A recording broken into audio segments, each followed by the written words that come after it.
TV está en ti. Amigas y amigos, sean todas y todos bienvenidos a la entrevista. Un placer, como siempre, contar con su amable audiencia.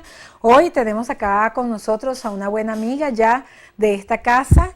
Se trata del abogado Desiree Vitali de Arias. Ella forma parte del equipo de Dava Abogados Consultores y está con nosotros para hablar de temas de gran interés. Vamos a darle la bienvenida. Gracias por estar aquí de nuevo, Desiree. Gracias, Daxi, por invitarme. Siempre es un placer. Súper contenta, y el tema que vamos a tratar hoy es un tema un poquito peculiar, pero además que es muy cercano a la familia. Es porque vamos a hablar de la responsabilidad penal que implica esos juegos en los colegios, juegos que yo diría un poco violentos, que muchas veces se ven como inocentes. Bueno, ellos tienen unas implicaciones penales que pueden llegar a ser inclusive una tragedia para la familia. Entonces vamos a estar hablando y detallando acerca precisamente de todo lo que implica el hecho de no poner límites a los juegos. Por ahí hay un refrán, decir que dice, juegos de manos son de villanos. Así es. Aquí se pone de manifiesto ese refrán, ¿verdad? Totalmente. Bueno, hace ya un par de semanas atrás han venido pues difundiéndose una serie de videos en los cuales se nota un conjunto de jóvenes, específicamente lo hacen en grupo de tres, en el cual dos de ellos brincan, ¿sí? Y cuando el tercero, que es el del medio, pues se eleva, los otros dos les dan unas especies de patada a nivel de piernas, haciendo que pierda el equilibrio y obviamente no cae con estabilidad. Lo que inicialmente pues era un juego que pudiera haberse evaluado como inocente, pues ha resultado que a la fecha haya aproximadamente 5 ya adolescentes que han sufrido lesiones de gravedad, uno de ellos incluso que fue a parar, no sé si ya habrá salido, ojalá haya sido así con el favor de Dios, en terapia intensiva. Eso Dios. Gracias a, bueno, en algunos casos se han producido fracturas a nivel de brazos, de muñecas, otros han sufrido golpes, traumatismo craneoencefálico, fisuras de cráneo, latigazos, entre otros. O sea, son lesiones bien importantes y lo que llama poderosamente la atención es que eso pasó de ser una moda a tomarlo como una gracia y a difundirse, a convertirse en viral, lamentablemente con una concepción distinta a la que debería ser, que es el llamado a evitarlo y a erradicar ese tipo de conducta. Por el contrario, lo que se hace más bien es como incentivar como hacerle propaganda al tema del jueguito. Exactamente, lo cual es, sin duda alguna es un problema porque bueno, se está proliferando que los jóvenes continúen en la práctica. Claro, porque de repente por querer ser más populares en las redes sociales, bueno, cada quien quiere tener su video con el que se cayó y para que se ría la gente, y resulta que el riesgo es bastante inminente, ¿no? Y no solamente eso, yo pienso que es importante que incluso las personas que ven los videos, lo cual aprovecho también para señalar, nosotros en nuestras redes sociales hemos hecho varias reflexiones sobre el punto y algunos de nuestros seguidores nos han preguntado por qué razón no mostramos los videos. Entonces la razón por la que no los mostramos es porque es importante destacar que los adolescentes cuentan con el derecho a la confidencialidad. Y eso es un derecho que está vinculado al interés superior del niño, niña, del adolescente. No se pueden difundir imágenes de niños, niñas, adolescentes sin que ello haya sido debidamente autorizado o bien por ellos o por su representante. Ahora, ¿qué significa esa ley cuando precisamente un video de eso se viraliza?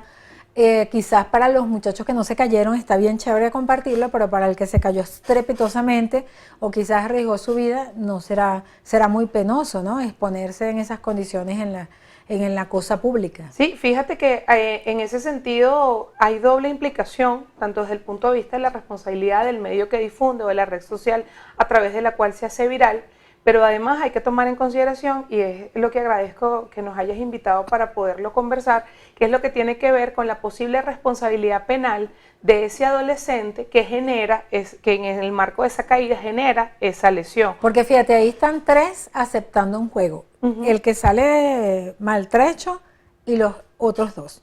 Pero obviamente quien genere la caída son los que van a tener la responsabilidad. Sí, hay que destacar que en realidad el tercero que sale maltrecho no está de acuerdo, él no sabe que va a caer, ¿ok? Ellos en principio hacen este proceso como parte de una coreografía que van a mostrar en el grupo colegial.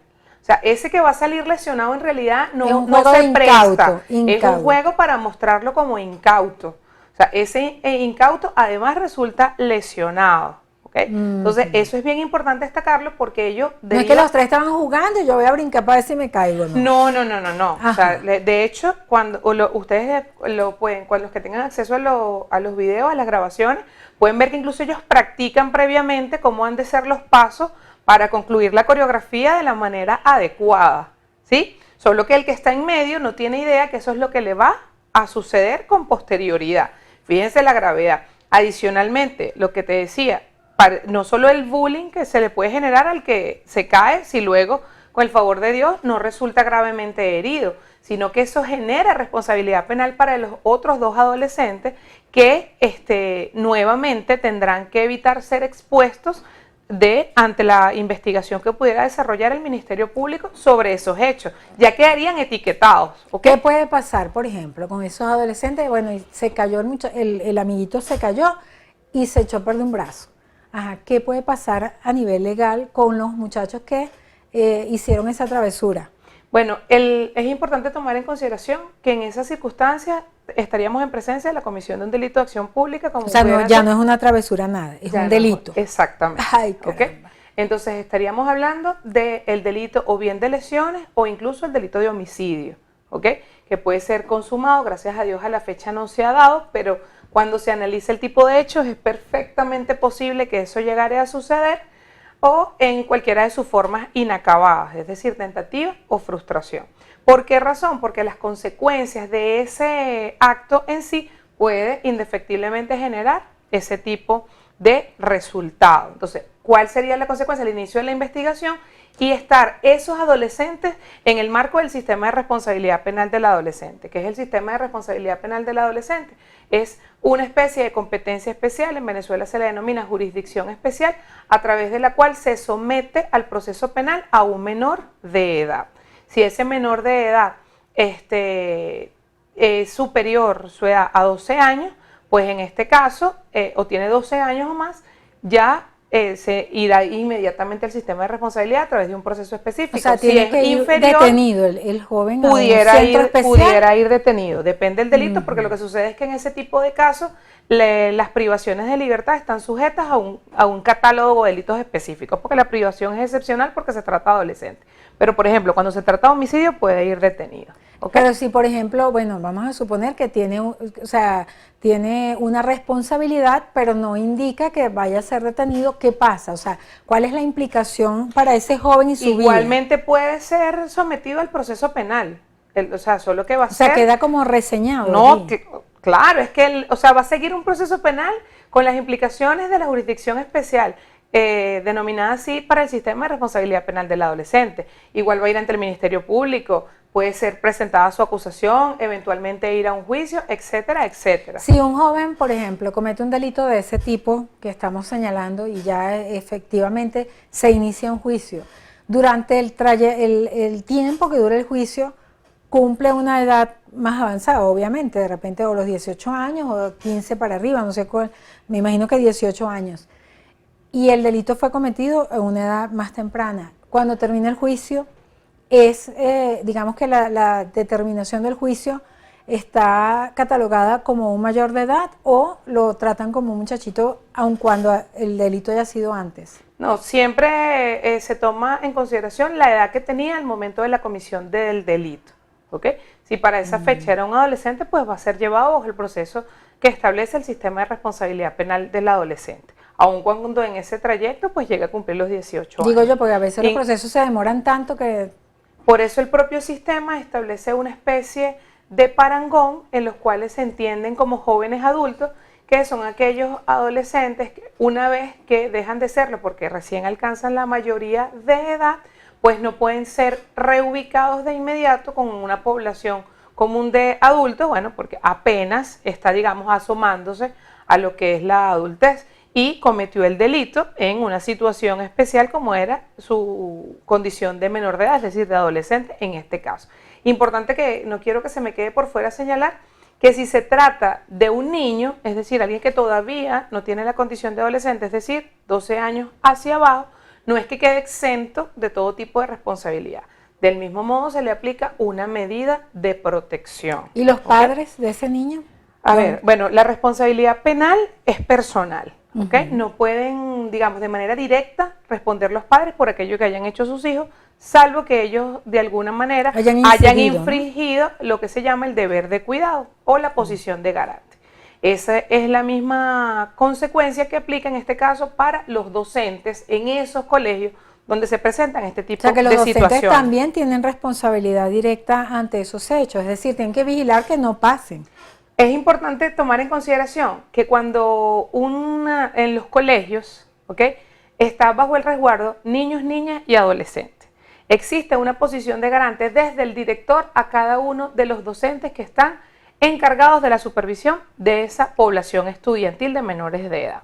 En ese contexto, esa posición de garante implica un deber de cuidado respecto a ellos, o sea, no pueden hacer lo que les dé la gana y cómo les dé la gana.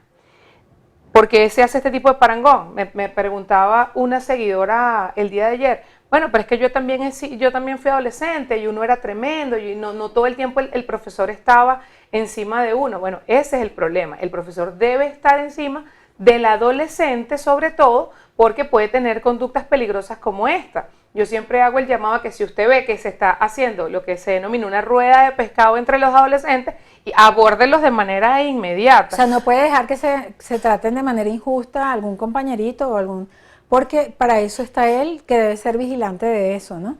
Y que además lo obliga la ley no solamente a prevenirlo, sino que ante la situación que se genere debe denunciarlo. O sea, es doble la postura que tiene el docente en este tipo de situaciones. El docente debe inicialmente llamar al padre y el padre, o sea, tomar acciones o debe ir a las autoridades competentes directamente. ¿Cuál es la acción del docente en un caso de eso? Debe hacerse de manera inmediata las tres cosas. Simultáneamente. Simultáneamente. ¿Por qué?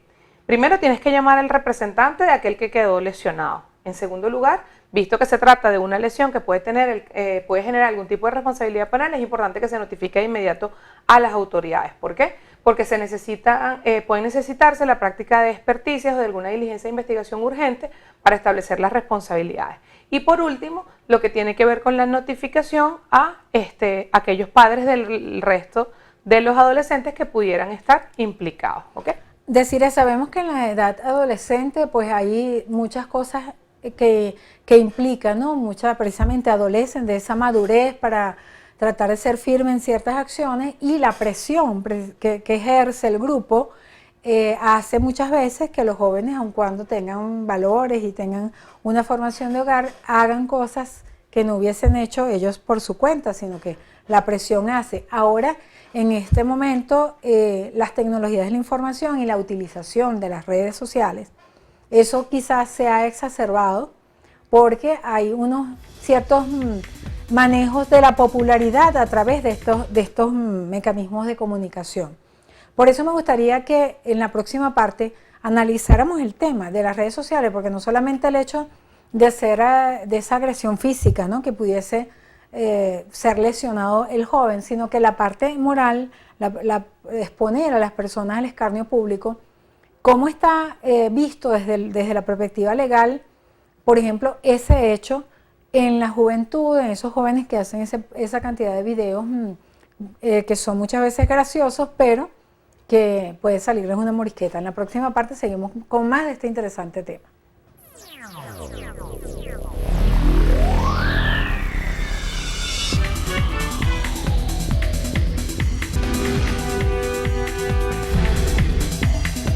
Informativo Mira TV está en ti. Continuamos, amigas y amigos, en la entrevista. Hoy estamos conversando con la abogada Desiree Vitale de Arias. Ella es de la directiva de DAVA Abogados Consultores, un grupo de profesionales que han diversificado esta función del derecho y bueno, forman parte de esa gente que orienta y coadyuva a que se mantengan las cosas en ley, ¿no?, en buena ley. Nosotros nos sentimos muy contentos de estar aquí con Desiree tocando un tema bien sensible. Se trata de los juegos colegiales, las implicaciones legales que pueden tener, y le hemos agregado ese tema, ese ingrediente que es muy de nuestros tiempos, que es la utilización de las redes sociales, que puede ser una herramienta fabulosa para difundir cosas buenas, pero que también es una herramienta terrible para difundir antivalores y situaciones que no son cónsonas con la moral, la ética y la buena formación de nuestros jóvenes. En este caso, eso hablábamos, deciré, para que tú nos analices precisamente desde la perspectiva legal, la utilización de las redes y el tema de la responsabilidad que puedan tener las personas que la utilizan para desinformar, para decir cosas desagradables de otras personas o simplemente para mostrar que un niñito se cayó y burlarse, ¿no? Sí, bueno, fíjate, Daxi, también que nos quedó pendiente en la parte anterior, que me decías que, bueno, como son adolescentes, esa parte de la inmadurez, si de alguna manera se ve justificada o tiene algún tipo de atenuante cuando se dan este tipo de circunstancias. Pues la realidad es que no. O sea, la condición de adolescente lo que les permite, y ya es justamente el atenuante atendiendo a su situación pues de inmadurez tanto cronológica como psicológica, es que existe un sistema especial para el juzgamiento, que es el sistema de responsabilidad penal del adolescente, que además está enmarcado en todo el sistema de protección del niño, niña y del adolescente. O sea, hay una atención especial con respecto a la edad, pero sí, efectivamente. Pero igual tienen responsabilidad o pudieran llegar a tenerla. ¿Okay? En relación a las redes sociales, pues también esta responsabilidad se extiende. ¿Se extiende para quiénes? Se extiende para el que divulga la información. Les indicaba al comienzo que existe el derecho a la confidencialidad de niños, niñas y adolescentes. Está establecido en la Ley Orgánica para la Protección del Niño, Niña y el Adolescente.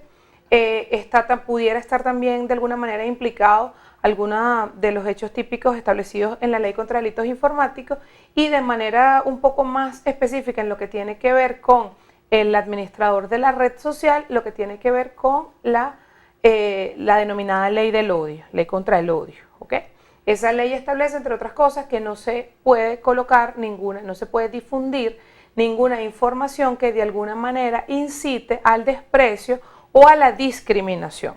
Cuando se dan este tipo de prácticas, reitero, cuando ese adolescente, que es el que además de poder salir lesionado físicamente, va a quedar con una lesión a nivel psicológico porque está expuesto ante que son toda lesiones quizás incurables en muchos casos. Exactamente, pues allí se está generando una situación de bullying y puede traspolarse hasta lo que se denomina trato cruel desde el punto de vista psicológico. Entonces, fíjate cómo es un marco bien amplio a nivel jurídico de todas las implicaciones que hay puede tener esta argumentos conducta. para que se pueda pechar en todo caso a la persona que hace esa acción, ¿no? Por supuesto, es que yo pienso que hay mucho de desconocimiento, incluso cuando se difunde. Por ejemplo, ¿okay? que grabarle un video a X persona y, ay, no, yo lo voy a colgar para hacerle, una maldad o una travesura, para decirlo, no es una travesura. No. Está tipificado como delito. Exactamente, está tipificado. O sea, nadie puede utilizar la imagen de otra persona para difundirla con fines diferentes o simplemente sin su autorización. Es que recordemos que el derecho a la confidencialidad y a la privacidad está establecido en nuestra Constitución. O sea, es un derecho constitucional. No está solamente circunscrito a los niños, niñas y adolescentes. Toda persona tiene derechos a que su información sea confidencial. De allí que cuando se requiere de alguna manera el acceso a ella, se precise contar con la autorización del tribunal correspondiente. ¿Sí? En algunos casos si se llega a escapar o a filtrar esa información, una persona ejercer un recurso de amparo que se denomina habeas data para evitar que esa información siga siendo difundida. ¿Y cómo hacen? Porque cuando mi experiencia es, por ejemplo, que si una información se lanza a las redes, mira, para retraer eso es muy difícil. Siempre queda por ahí la foto en la memoria de la memoria de la memoria, ¿no? Por supuesto, es que esa es la gravedad. Por eso es que cada día se tienden a incrementar los controles vinculados a la difusión de información confidencial, justamente por eso, porque el tema de la web, de la internet, de las redes sociales, hace prácticamente imposible, luego de que esa información sale, pues poder recogerla en su totalidad. Entonces, si bien, bueno, yo no puedo recoger toda la información, pero por lo menos puedo establecer la responsabilidad de aquel que la filtró. ¿Cuál es el fin en estos casos de este tipo de normas? Bueno, ya es obviamente un fin más preventivo y reactivo que correctivo. Desiree, tú mencionaste también una palabra que, bueno, en estos tiempos también es nueva, en otras épocas no era así, pero ahora se usa lo que se llama el bullying. ¿El bullying es delito? Puede ser tomado como un delito si llega a comprobarse? Bueno, el bullying, digamos, nuestra legislación no establece propiamente lo que se denomina bullying. ¿Okay? El bullying es una denominación pues, que se ha asumido a nivel internacional y que obviamente, siendo real, siendo unas conductas pues, que se presentan de manera reiterada y que pueden generar consecuencias desfavorables, graves. Digo porque fíjate que el jueguito ese que estamos hablando, del cual inicia este programa, es precisamente para grabar al muchacho que se caiga y después burlarse de él, obvio, ¿no? Sí, aquí como te digo, no tenemos nosotros en Venezuela el delito de bullying, pero sí tenemos lo atinente al trato cruel, sí tenemos lo atinente a la exposición de niños, niñas y adolescentes, sí tenemos lo atinente a los controles en relación a la información que se puede difundir, lo de la violación a la confidencialidad, entre otros. O sea, que no es que la gente va a burlarse y solamente, o sea, no es delito, sino que hay posibilidad, si la cosa es muy grave, de buscar un camino legal para que tenga responsabilidad. No, claro, porque es que no se puede considerar el bullying solamente, o sea, en mi criterio, ahí sí hablo pues desde mi perspectiva jurídica, yo consideraría inadecuado que se estableciera un tipo penal que señalara el bullying, toda vez que el bullying en sí amplio, mismo, ¿no?, incluye muchísimas conductas, muchas situaciones que además deben ser acreditadas. Existe bullying pequeñito, así tontería, y bullying grande que... Es que eso es algo similar a lo que sucede con la violencia de género. Hay mujeres que pueden estar sufriendo violencia de género y no se dan cuenta porque tienen un tipo de reacción pues un poco más permisiva en ese sentido, no les genera ningún tipo de afectación psicológica, pero eso no significa que no estén sufriendo de violencia. O a lo mejor ni siquiera saben. O a lo mejor ni siquiera saben, lo toman como algo normal. Hay otras que por el contrario, pues pueden llegar por exactamente la misma situación hasta el suicidio. Entonces, hay que atender a cada situación específica, como cada consideración. Cada cabeza es un mundo, por ¿no? supuesto, sobre todo cuando se trata de adolescentes, porque eso va ligado, tú lo decías al comienzo, a lo que es el tema familiar. Si tienes una familia sólida, una familia que conversa, una familia que sabe lo que está sucediendo, tú vas a tener a un adolescente mucho más seguro, mucho más confiado, incluso que cuando le digan, mira, vamos a hacer esto así, se ponga como un poco temeroso y perspicaz ante este tipo de situaciones. A lo mejor alguien un poco más tímido, alguien que busca más la aceptación, pues puede ser más susceptible de sufrir este tipo de conductas. Y no significa que no haya bullying en uno y el otro, solo que el adolescente tiene un manejo diferente en atención a su propia condición. Deciré, si algún padre, un representante o un maestro observa este tipo de juegos que acabamos de señalar u otro que pudiese ser peligroso para los jóvenes, ¿qué debe hacer? Esto me gustaría ya como una conclusión del programa para que las personas tengan herramientas a la hora de poder observar una situación, cuáles son los pasos que deben seguir la gente adulta, la gente responsable ante una situación de esta. Saber que los muchachos estén jugando así, bueno, ¿qué deben hacer? Yo pienso que dada la situación que estamos viviendo actualmente, lo primero es lo que tiene que ver con la formación y la prevención.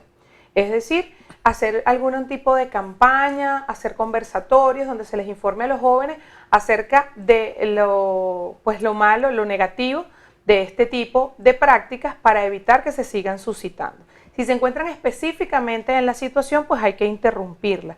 Y si ya se suscitó, pues hay que entonces ir directamente a las autoridades.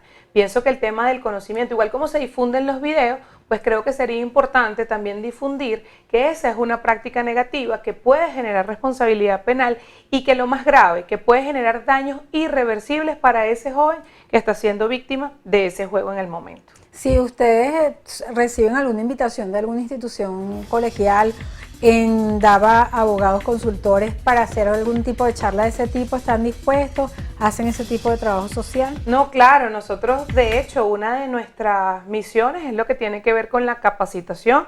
En este año 2020 estamos dedicando todos los procesos de capacitación que realizamos en beneficio de las fundaciones, pues que nos contactan, pues para brindarles ayuda también. Es importante no solamente recibir, sino dar muchísimo y estamos totalmente prestos a brindar el apoyo en todo lo que sean estas campañas tendentes a mejorar la salud mental y perfeccionar el ejercicio de nuestros derechos. Ahí están los teléfonos en pantalla de DAVA Abogados Consultores para cualquier consulta de este tipo u otro que tengan a bien ustedes realizar. Muchísimas gracias, Desiree. Gracias. Como siempre, súper agradable conversar contigo, muy constructivo y además educativo. Muchísimas gracias. Gracias a ti por la invitación y bueno, de verdad que es siempre un placer estar acá.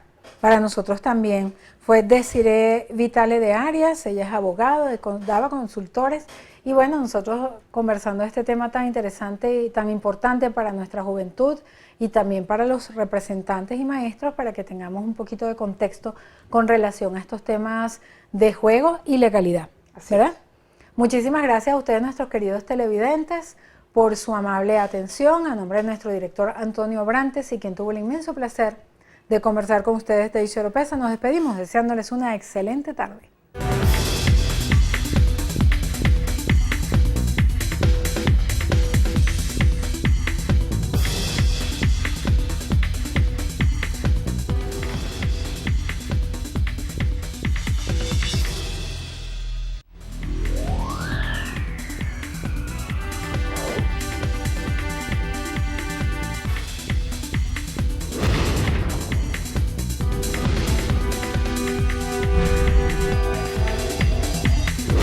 Informativo Mira TV está en ti.